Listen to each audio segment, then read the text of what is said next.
Evet, drone çekim videodan selamlar. YouTube'da yayınladığım analog Cinelog35 V2 videosunun devamıyla karşınızdayım. Cihazımız burada. 4S yolu bağladım. Bir test yaptım video çekmeden önce. İyi uçuyor yani, iyi idare eder. Şimdi şöyle şeyini yapacağım.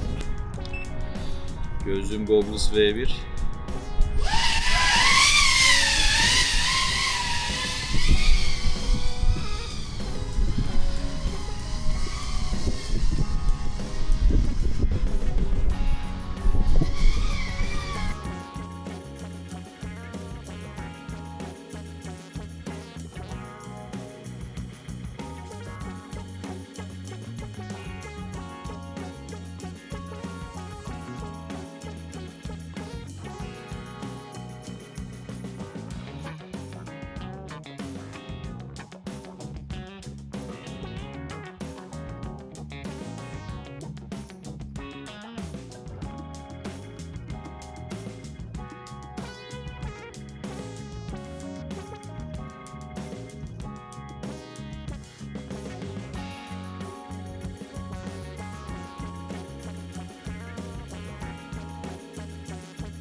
Kayıtta mı bu?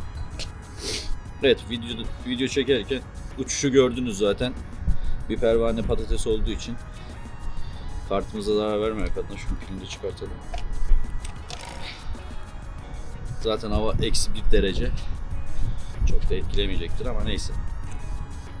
Cihaz böyle oldu. Uçuşu memnun etti beni. Birazcık büyük bir anten lazım sadece. Onun dışında iyi. Antrenman için ideal bence. O4 Pro'lu sistemlerle antrenman yapmaktansa ya da O4 Lite Vista bile olsa. Vista çünkü gece işimizi görüyor. Bu tarz analog cihazlarla antrenman çok rahat bir şekilde yapılabileceğini düşünüyorum. Gözlüğü de şekil ama. Gözlükteki görüntü de karıncalı. Neyse.